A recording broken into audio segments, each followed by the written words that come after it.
আমাদের গোটা সেদ্ধ হয় যাকে বলে সিজনো, তার জন্য এখানে 5 রকমের কলাই আছে।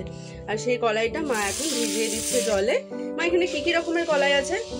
মুগ কলাই, ছোলা কলাই, মটর কলাই, মুসুরি কলাই, রোমা কলাই। আর এই সব সবজিগুলো দিতে হয় গোটা গোটা। এখানে আছে ছোট আলু, তারপরে এই যে লাল আলু, এগুলো সব জলে ভালো করে ভিজিয়ে ধুয়ে ধুয়ে এখন তুলে রাখা হচ্ছে।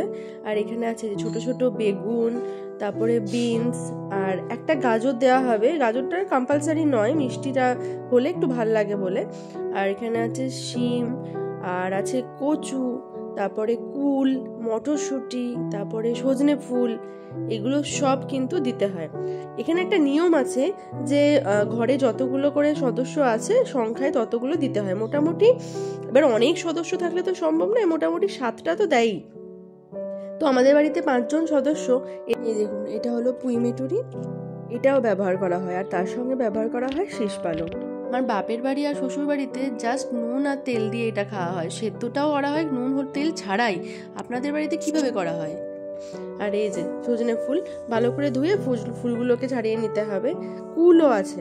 তো মোটামুটি আমাদের ওই 5টা করে দেওয়া হবে, কারণ আমাদের বাড়িতে 5 জন করে সদস্য। কিন্তু আলুটা একটু বেশি দেওয়া হবে, কারণ যেহেতু এটা সিজনের দিন, মানে কালকে আমরা ঠান্ডা ভাতের সাথেও খাবো, আবার সকালবেলাতে আমরা টিফিনেও খাবো। তো তার জন্য দেওয়া থাকবে একটু বেশি করে। সব ধুয়ে ধুয়ে ভালো করে তুলে নেওয়া হচ্ছে। আপনাদের কার কার বাড়িতে এই সিজনটা হয় আমাকে অবশ্যই বলবেন। এটা ম্যাক্সিমাম বাড়িতে হয়। আর এটা ভীষণ ভালো ওষুধ একটা, মানে এটা নর্মালি একটা অ্যান্টিপক্স যাকে বলা হয়, খুব ভালো খাওয়া। যাদের বাড়িতে নেই তারাও অন্যদের বাড়িতে গিয়ে খায়, নেমন্তন্ন করা হয় এই রিচুয়ালসে। খুব ভালো খেতেও লাগে। আর সিজনতে এটা তো মাছ, সেটা তো হয়, তার সঙ্গে সঙ্গে আমাদের মাছেরও বেশ কয়েকটা পদ হয়, যেমন মাছের টক, মাছের ঝাল, ছ্যাঁচড়া, বাঁধাকপির তরকারি।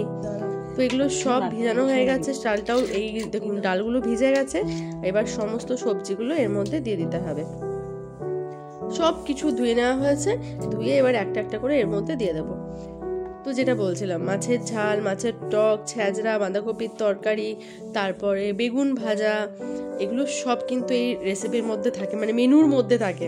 এই সমস্ত কিছু সরস্বতী পুজোর দিন দুপুরের পর থেকে রান্না হয়। এইগুলো রান্না বান্না হয় সরস্বতী পুজোর দিন ধরে, সারা সন্ধে ধরে। তারপরে আমাদের যে শিল, সেই শিলটাকে রেস্ট দেওয়া হয় ঢাকা দিয়ে, মা ষষ্ঠী হিসেবে তাকে পুজো করা হয়। আর পুজোর পরের দিন, সরস্বতী পুজোর পরের দিন আমাদের এটা খাওয়া হয়।